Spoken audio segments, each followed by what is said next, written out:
అందరికీ నమస్కారం. ఈరోజు మనం చెప్పుకోబోయే కథ బంధాలు విలువలు. రచన యశోద పులగుర్త గారు. ఇదిగో వసంత, ఎక్కడున్నావు? ఒకసారి వస్తావు అంటూ భర్త రామకృష్ణ పిలిచిన పిలుపుకి వంటింట్లో నుండి హాల్లోకి వచ్చింది. ల్యాప్టాప్ ముందు పెట్టుకొని కీబోర్డు మీద టైప్ చేస్తూ, వచ్చావా? ఎల్లుండి బుధవారం నా స్నేహితుడు విశ్వమూర్తి వస్తున్నాడు మన ఇంటికి. 10 రోజులు ఉంటాడట. విశ్వం గురించి నీకెప్పుడు చెబుతూనే ఉంటాను కదా వసంత.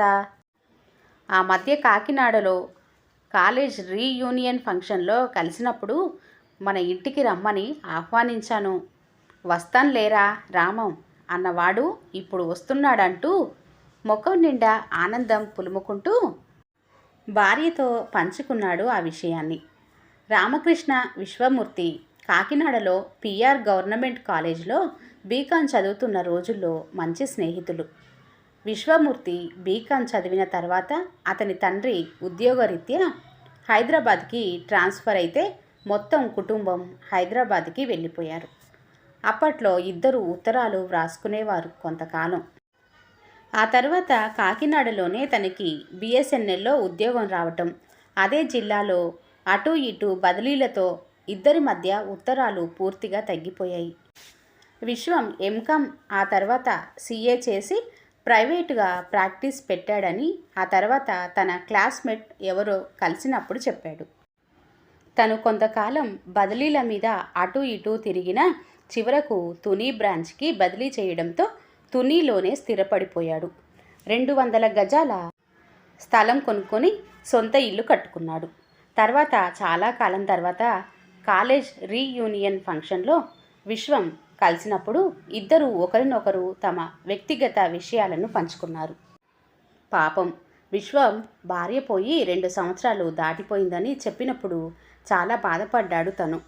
ఇద్దరు కొడుకులని చెప్పినప్పుడు వాళ్లతోనే ఉంటున్నావా అని అడిగితే రెండోవాడు అమెరికాలో సెటిల్ అయ్యాడని, భార్య పిల్లలతో అక్కడే ఉన్నాడని చెప్పాడు. అయితే మీ పెద్ద అబ్బాయితో ఉంటున్నావా అంటే అవునన్నట్లుగా తల ఊపాడు. కానీ వివరాలు ఎందుకో చెప్పలేదు. తను గుచ్చి అడగలేదు. మరి నీవురా రామం అంటే తనకి 3 కూతుర్లని, 2 కూతుర్లకు పెళ్ళిళ్ళు అయిపోయాయని, పెద్ద కూతురు అల్లుడు నాగపూర్లో ఉంటున్నారని, వాళ్లకు 1 కొడుకు కూతురని, అల్లుడు సెంట్రల్ గ్రౌండ్ వాటర్ బోర్డులో పనిచేస్తున్నాడని, చిన్నమ్మాయి చెన్నైలో ఉంటుందని, అల్లుడు బ్యాంక్ ఆఫ్ బరోడాలో పనిచేస్తున్నాడని, వాళ్లకు 1 పాప అని చెప్పాడు. రెండో అమ్మాయి పుట్టిన 10 సంవత్సరాల తర్వాత మూడోది పుట్టిందని, దాని పేరు హరిణి అని, అది ప్రస్తుతం తునిలోనే ఇంటర్ ఫైనల్ ఇయర్ చదువుతుందని చెబితే నవ్వుతూ అదృష్టవంతుడిరా రామం అంటూ ప్రేమగా భుజం తట్టాడు. రిటైర్ అయిపోయాను, ఇంకా మూడో అమ్మాయి హరిణి చదువు పెళ్ళి బాధ్యత ఉందంటే అన్నీ సక్రమంగా జరుగుతాయి లేరా అంటూ తనకి ధైర్యం చెప్పాడు. భార్య పోయినప్పటి నుండి తను ప్రాక్టీస్ పూర్తిగా మానేశానని, ప్రస్తుతం ఖాళీగానే ఉంటున్నానని చెప్పాడు. ఎందుకో విశ్వం ముఖం నిండా నైరాశ్యం అలుముకుంది. భార్య పోయినందుకు బాధపడుతున్నాడేమోననుకుంటూ, మా ఇంట్లో కొన్నాళ్ళు ఉందు గాని రారా, కాస్త మార్పు ఉంటుందని పిలిస్తే తప్పగా వస్తాన్రా రామం అంటూ మాటిచ్చాడు. రామం విశ్వం గురించి ఆలోచిస్తుండగా వసంత, ఇంకేమి మీ కాలేజ్ స్నేహితునితో మీకు భలే కాలక్షేపం అన్నమాట. మన 2వ బెడ్రూమ్ సర్దుతానండి మీ ఫ్రెండ్ ఉండటానికి. హరిని హాల్లో చదువుకుంటుందిలేండి. మన చిన్న ఇల్లు మీ స్నేహితునికి సౌకర్యంగా ఉంటుందో లేదోనండి అంది. వాడు అలా ఏమీ అనుకోడు వసంత. వాడు స్థితిమంతుడైన ప్రేమకు ఆప్యాయతకు ప్రాణమిచ్చే మనిషి. ఏ భేషజాలు లేవు మా విశ్వం కంటూ గర్వంగా వసంతతో అన్నాడు. అనుకున్నట్లుగా విశ్వం వచ్చాడు. రామం విశ్వం కాలేజ్ విషయాలెన్నో మాట్లాడుకుంటూ తెల్లవార్లు గడిపేవారు. వసంతకైతే విశ్వాన్ని చూడగానే ఒక సొంత అన్నగారిలా అనిపించాడు. అమ్మా వసంత అని పిలుస్తుంటే అన్నయ్యలు లేని వసంత విశ్వాసాన్ని అభిమానంగా అన్నయ్య అంటూ పిలిచేది. హరిణి అయితే మావయ్య అంటూ విశ్వం పక్కనే కూర్చొని భలే కబుర్లు చెబుతూ జోకులేస్తూ నవ్విస్తూ ఉండేది. అసలే వాగుడుకాయ హరిణి. నాన్న స్నేహితుడనేసరికి ఇంకా హరిణిని ఆపేవారే లేరు. ఖాళీగా ఉన్నప్పుడు విశ్వంతో మావయ్య క్యారమ్స్ ఆడదాం రండంటూ మరోసారి చెస్ ఆడదామా అంటూ విశ్వాన్ని ఒక్క క్షణం ఖాళీగా ఉంచేది కాదు. విశ్వం హరిణిని తీసుకొని బజార్కెళ్ళి ఆ అమ్మాయికి కావలసిన డ్రెస్సులెన్నో కొనిచ్చాడు. ఒరే విశ్వం, అది సామాన్యమైనది కాదు. చనువిస్తే నీ నెత్తి మీద కూర్చుంటుంది, నీ జేబులు ఖాళీ చేస్తుందంతే. చేయించనీరా చిన్నపిల్ల, నా మేనకోడలికి కొనివ్వటం నాకు సరదానే అనేవాడు. వసంత విశ్వానికిష్టమైన వంటలెన్నో చేసి కొసరి కొసరి వడ్డిస్తూ కబుర్లు చెబుతుంటే ఆ ఆప్యాయతకు విశ్వం కళ్ళ నుండి కన్నీటి బొట్లు అన్నంలో రాలిపడేవి. రామం వసంత చూపిస్తున్న ఆదరణలో విశ్వం తిరుగు ప్రయాణం 2 రోజుల్లోకి వచ్చేసింది. ఆ రోజు రామం విశ్వం పార్కులో వాకింగ్ చేస్తుండగా హఠాత్తుగా రామం విశ్వంతో, ఒరే విశ్వం, నీవు మీ పెద్ద కొడుకు దగ్గర సంతోషంగానే ఉన్నావు కదూ? రెండో వాడిని చూడటానికి అమెరికా వెళ్ళే ప్రోగ్రాం ఏదైనా ఉందా? ఒక్కోసారి ఏదో పోగొట్టుకున్నట్లుగా కనిపిస్తున్నావురా, అందుకే అడిగా ననేసరికి నా భార్య మాధవి గుర్తొస్తుందిరా. ఎంతమంది మధ్య ఉన్న మాధవి లేదే అనుకుంటాను ఒక్కోసారి.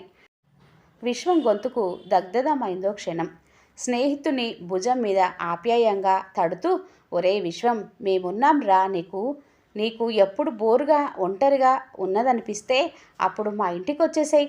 నేను మీ పెద్దబ్బాయితో మాట్లాడతాను, నిన్ను తరచుగా ఇక్కడకు రప్పిస్తూ ఉండమని అన్నాడు రామం. నన్ను ఎవరు అభ్యంతరం పెట్టరురా, ఎక్కడికి వెళ్ళినా ఎవరు ఏమీ ప్రశ్నించరు. మీ అందరితో నేను ఇక్కడ గడిపిన రోజులు నాకు మీరున్నారనే ధైర్యం ఒక టానిక్లా పనిచేస్తుందిరా. తప్పకుండా వస్తూ ఉంటాను, సరేనా అంటూ రామానికి మాటిచ్చాడు. విశ్వం వెళ్లే ముందు హరిణిని పిలిచి తన దగ్గర కూర్చోబెట్టుకున్నాడు. చూడమ్మా హరిణి, నీకు చదువు మీదున్న ఆసక్తిని గమనించాను. ఒకరోజు అనుకోకుండా మీ నాన్న నీతో అన్న మాటలు విన్నాను. ఇంజనీరింగ్ చదివించలేనమ్మా, అక్కల్లాగే డిగ్రీ చదువుదుగానంటే నీవు కాసేపు ఏడ్చి తర్వాత మీ నాన్నతో సరేనంటూ కాంప్రమైజ్ అయిపోయావు. ఇంటి పరిస్థితులను చక్కగా అర్థం చేసుకున్నావు. నీకు కాకినాడ ఇంజనీరింగ్ కాలేజీలో సీటు వస్తుందని చెప్పడం విన్నాను. నీవు ఇంజనీరింగ్ చదువు హరిణి, ఆ ఖర్చు నేనిస్తానంటూ ఒక చెక్కు హరిణి చేతికి అందించాడు. ఈలోగా రామం వచ్చాడు అక్కడకు. హరిణి విషయమంతా చెబుతూ ఆ చెక్కు తండ్రికి ఇచ్చింది. రామం స్థానువైపోయాడు. విశ్వం, ఏమిటిదంతా? అభిమానానికి కూడా హద్దు ఉంటుందిరా.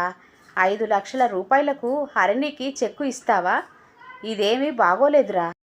మన మధ్య స్నేహబంధమే ఉండాలి కానీ డబ్బుతో ముడిపడిన బంధం ఉండకూడదురా. తీసుకోరా అంటూ తిరిగి ఇవ్వబోతుంటే నా సొంత మేనకోడలికి ఇస్తున్న అనుభూతితో ఇస్తున్నానురా రామం. నా మనసు బాధ పెట్టకు ప్లీజ్ అంటూ గంభీరంగా అనేసరికి రామం ఏమీ మాట్లాడలేకపోయాడు. అమ్మా హరిణి, బాగా చదువుకోవాలి. నీకేమీ కావాలన్నా మీ నాన్నతో పాటు ఈ మావయ్య కూడా ఉన్నాడని గుర్తుపెట్టుకో. అమ్మా వసంత, వెళ్ళొస్తాను. నీవు చూపించిన ఆదరణకు ప్రేమకు విలువ కట్టలేనమ్మా. అయ్యో అన్నయ్య, అలా అనకండి. మీరు వస్తూ పోతూ ఉంటేనే మాకు ఆనందం. మళ్ళీ త్వరగా రండన్నయ్య అంటూ విశ్వం కాళ్లకు నమస్కరించింది. విశ్వం వీడుకోలు తీసుకున్నాడు వాళ్ళిద్దరి నుండి. విశ్వాన్ని చూస్తూనే వాచ్మెన్ గబగబా పరిగెత్తుకొని వచ్చి విశ్వం చేతిలోని బ్యాగును అందుకుంటూ ఆయనతో పాటు లిఫ్టులోకి వచ్చాడు. 3rd ఫ్లోర్ ముందు లిఫ్ట్ ఆగగానే ఇద్దరు విశ్వం ఫ్లాట్ మెయిన్ డోర్ దగ్గరకు వచ్చారు. వాచ్మెన్ తన దగ్గరున్న కీస్తో తలుపు తెరిచాడు. తను లేకపోయినా వాచ్మెన్ ఫ్లాట్ను నీటిగా ఉంచాడు. ఎప్పటికప్పుడు పని మనిషితో తుడిపిస్తూ, వంట మనిషి అన్నపూర్ణ గారు ఫోన్ చేశారు సార్, ఇంకో అరగంటలో వస్తానని చెప్పమన్నారు. సరే, నీ వెళ్ళబోయి ఆంజనేయులు, అవసరమైతే ఫోన్ చేస్తానని వాచ్మెన్ను పంపించేశాడు. విశ్వమూర్తి గారి స్నానం అది పూర్తయ్యేసరికి అన్నపూర్ణ గారు వచ్చారు. నమస్తే సార్, మీ ప్రయాణం అది బాగా జరిగిందా అంటూ కుశల ప్రశ్నలు వేసింది.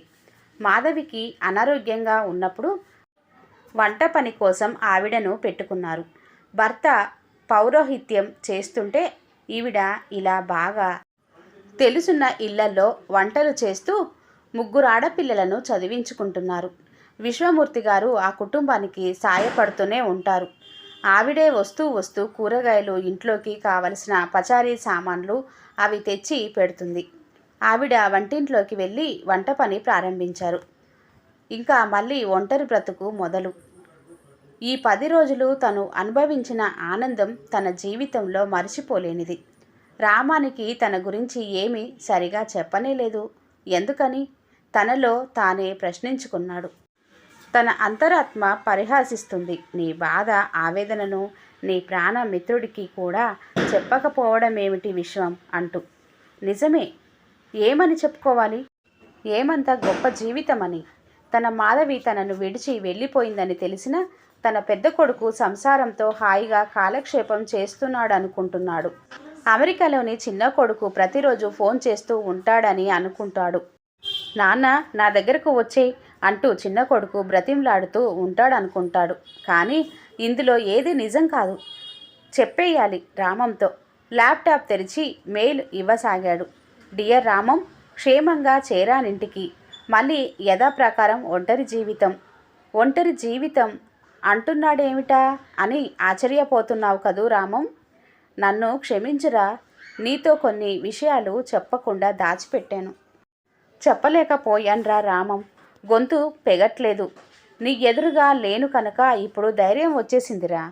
మా పెద్దవాడు రాహుల్ ఐఐటిలో టాపర్, తర్వాత యుఎస్లో టాప్ యూనివర్సిటీలో ఎంఎస్లో అడ్మిషన్ దొరికింది. మొదట నుండి పుస్తకాల పురుగు. ఎప్పుడూ ఆలోచిస్తూ ఏదో సాధించాలన్న తపన కనబడేది వాడిలో. యుఎస్లో చదువు పూర్తయ్యాక పెద్ద పెద్ద కంపెనీలు ఉద్యోగాలు ఇస్తామంటూ వీడి కోసం క్యూ కట్టారు. ఎందుకో సడన్గా ఒక 2 నెలలు వీడి నుండి ఏ ఫోను లేదు మాకు. ఫోన్ కనెక్ట్ అవ్వడం లేదు. మెయిల్స్ ఇచ్చినా డెలివర్ అయ్యేవి కావు. కొత్త జాబ్తో బిజీగా ఉన్నాడనుకున్నాం. మాధవి పోరు పడలేక ఎలాగో వాడి రూమ్మేట్ ఫోన్ నంబరు సంపాదించి ఫోన్ చేస్తే అదేమిటి అంకుల్ మీకు తెలియదా అంటూ ఆశ్చర్యపోయాడు. వాడక్కడ ఉండలేనని, జాబ్ చేయలేనని చెబుతూ కలకత్తా, బేలూరులోని రామకృష్ణ మఠంలో చేరిపోవాలన్న ఆశయంతో వెళ్ళిపోతున్నానని నాతో చెప్పాడు. మిమ్మల్ని కలవలేదా అంటూ బోల్డ్ ఆశ్చర్యపోయాడు. ఇంకా మాధవి దుఃఖాన్ని ఆపలేకపోయాను. సరిగ్గా అంతకు 3 నెలల క్రితమే మా చిన్నవాడు రాకేష్ ఇంజనీరింగ్ తర్వాత ఎంబీఏ చదవాలని యుఎస్ వెళ్ళాడు. మా పెద్దవాడికి చిన్నవాడికి వయసు వ్యత్యాసం వయసున్నరే. మాధవి నేను హూటాహూటిన బేలూరు చేరుకొని రామకృష్ణ మఠానికి వెళ్ళి వాకప్ చేస్తే ఆ మఠం వాళ్ళు వివరాలిచ్చారు. వాడిని కలవాలని వెళ్తే ఫారిన్ డెలిగేట్స్తో స్పిరిచువల్ లెక్చరర్లో ఉన్నాడని వెయిట్ చేయమని చెప్పారు. ఆ తర్వాత కొద్దిసేపటికి పిలుపు వచ్చింది. వాడి రూపురేఖలు మారిపోయాయి. పూర్తిగా గుండు కషాయి దుస్తులలో కనిపించాడు. మౌనంగా మా ఇద్దరిని కళ్ళతోనే పలకరించాడు. మాధవి బోరున ఏడుస్తూ ఇదేమి కర్మరా నీకు, వచ్చేయమని కంటికి మంటికి ఏకధారగా ఏడ్చేసింది. రాను అన్నాడు. ఎవరికి నచ్చిన మార్గంలో వారు ప్రయాణించడమే సబబు అన్నాడు. తనకు సంసారిక విషయాల పట్ల, భౌతికమైన జీవితం పట్ల వ్యామోహం లేదని, తన జీవితాన్ని ఆధ్యాత్మిక దిశగా మలుచుకోవాలని నిర్ణయించుకున్నానని, అందుకనే సన్యాసం స్వీకరించానని చెప్పాడు. జీవితానికి పరమార్థం గొప్ప గొప్ప పదవులు, వైవాహిక జీవితం, పిల్లలు, సంసారం కాదట. ప్రజల్లో సామాజిక సేవ, ఆధ్యాత్మిక భావన, క్రమశిక్షణను జాగృతం చేయడానికి కృషి చేసిన స్వామి వివేకానంద బోధనలు ప్రపంచవ్యాప్తంగా ప్రచారం చేయ సంకల్పించానని, అదే తన ఆశయమంటూ గంభీరంగా చెప్తూ లోపలికి వెళ్ళిపోయాడు. నేను మాధవి ఏమీ చెయ్యలేని నిస్సహాయత స్థితికి గురయ్యాము. మాధవి దుఃఖాన్ని నియంత్రించలేకపోయాను. మాధవి ఉండగా అప్పుడప్పుడు వాడిని చూడడానికి వెళ్ళిన విజిటర్స్ లాగే దూరం నుండే చూసి వచ్చేసేవాళ్ళం. వాడు పూర్తిగా ఆ మఠానికి, ఆధ్యాత్మిక సేవకు అంకితమైపోయాడు. ఇదిలా ఉంటే మా రెండోవాడు చదువు పూర్తవటం, అక్కడే ఓ ఫారిన్ అమ్మాయిని ప్రేమ వివాహం చేసుకున్నాడు. మాధవి ఈ రెండింటినీ జీర్ణించుకోలేక బెంగపడి అనారోగ్యం తెచ్చుకొని నా నుండి శాశ్వతంగా వెళ్ళిపోయింది. తల్లి మరణ వార్త విని రెండవ వాడు వచ్చి ఆ కార్యక్రమాలు పూర్తి చేసి నన్ను తనతో వచ్చేయమన్నాడు. నాకు గ్రీన్ కార్డుకి అప్లై చేస్తానన్నాడు. రానని చెప్పేశాన్రా రామం. అప్పటి నుండి వాడు రాలేదు, నన్ను మళ్ళీ రమ్మని పిలవలేదు. పెద్దవాడు భౌతికంగా ఉన్న మన మనుషులలో లేడు. చిన్నవాడు అమెరికన్ పౌరసత్వం తెచ్చుకొని అమెరికన్ అయిపోయాడు. నా ప్రాణమైన మాధవి లేదు. నా కొడుకులు ఉన్నా నా కోసం ఎవరు ఆరాటపడరు. ఇది నా పరిస్థితి. నిన్ను, నీ కుటుంబాన్ని చూశాక నేను ఏమి పోగొట్టుకున్నానో అర్థమైంది. నేను ఒంటరిగా ఉండలేనురా. నీవు మాటల మధ్యలో మీ ఇంటి పక్కనే ఉన్న ఇంటి ఓనర్ ఇల్లు అమ్మేయాలనుకున్నట్లు చెప్పావు. అందమైన పెద్ద తోట మధ్యలో కట్టిన ఆ ఇల్లు నాకు చాలా నచ్చింది. ప్రశాంతమైన పచ్చని వాతావరణం. అంతకంటే నాకు నచ్చింది ఆ ఇంటి పక్కనే మీ ఇల్లు ఉండటం. ఇక్కడ నేనుంటున్న ఫ్లాటు, కొన్ని ఆస్తులు అమ్మేసి నీ దగ్గరకు వచ్చేయాలని నిర్ణయించుకున్నాను. ఆ ఇంటి యజమానికి నేను వారిల్లు కొంటానని చెప్పి కొంత టోకెన్ అడ్వాన్స్ పే చేయి. నేను నీ బ్యాంక్ అకౌంట్కి మనీ ట్రాన్స్ఫర్ చేస్తాను. 1 నెల రోజుల్లో నా పనులన్నీ పూర్తి చేసుకొని వచ్చేస్తాను. వసంతకు, హరిణికి నా ఆశీస్సులు. ఎప్పటికీ నీ విశ్వం. మెయిల్ను పైకే చదివిన రామం బరువుగా నిట్టూర్చాడు. అతని కనుకొనల నుండి దుఃఖాశ్రవులు రాలిపడ్డాయి. హరిణి అయితే బిగ్గరగా ఏడ్చేసింది. పాపం మావయ్య కదూ నాన్న, మావయ్యను ఎప్పుడు మనతోనే ఉంచేసుకుందాం అంటూ. వసంత అయితే అన్నయ్య ఎంతటి వేదనను తన మనసులో దాచేసుకున్నారండి అంటూ కంటతడి పెట్టింది. నాన్న, మావయ్య మెయిల్ ఐడి ఇవ్వు, నేను జవాబు వ్రాస్తానని హరిణి మెయిల్ అడ్రస్ తీసుకుంది. రామం వెంటనే జవాబు వ్రాశాడు. ఒరే విశ్వం, ఎంతటి ఆవేదనను మనసులో దాచేసుకున్నావురా. నీ భార్య నీ నుండి దూరమైనా నీ కొడుకులతో ఆనందంగానే ఉన్నావనుకున్నాను కానీ అప్పుడప్పుడు డల్గా అయిపోతుంటే మాధవి లేదన్న దిగులనుకున్నాను. నీవెప్పటికీ ఒంటరివి కావు. నాలో చివరి శ్వాస ఆగిపోయే వరకు నీవు నాతోనే ఉంటావు. వచ్చే మనిద్దరం కలిసి సమయాన్ని సద్వినియోగం చేసుకుంటూ సామాజిక సేవలందిస్తూ మనలాంటి వారికి అండగా ఉందాం. నా పెద్ద కూతురు, చిన్న కూతురు మావయ్యను చూడడానికి వస్తామంటున్నారు. ఇంకా నీ ప్రియమైన మేనకోడలు హరిణి గురించి చెప్పాలా? మావయ్య అంటూ నీకోసం ఎదురు చూస్తుందిరా. వసంత దుఃఖాన్ని ఆపలేకపోతున్నాను. నీకోసం పరితపించే ఇంతమంది ఉండగా నీవు ఒంటరివాడివి ఏమిట్రా? బోలెడు సందడిని, ఆనందాన్ని పంచి ఇచ్చేందుకు మేమందరం సిద్ధంగా ఉన్నాం.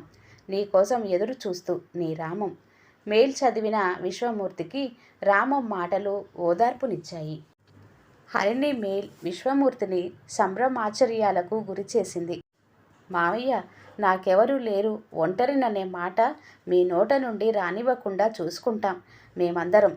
నా చదువు అయిపోయిన వెంటనే పెళ్లి చేసుకొని పిల్లలను కనేసి ఆ పిల్లలను మీ ఒడిలో పెట్టేస్తాను. నాకు పుట్టిన పిల్లలతో మీరు ఆడుకోవాలి మావయ్య. నన్ను మీ కూతురిగా భావించండి. మీ బాధలన్నీ నావే. జరిగిన సంఘటనలన్నీ మర్చిపోండి. కొత్త జీవితాన్ని ప్రారంభించండి.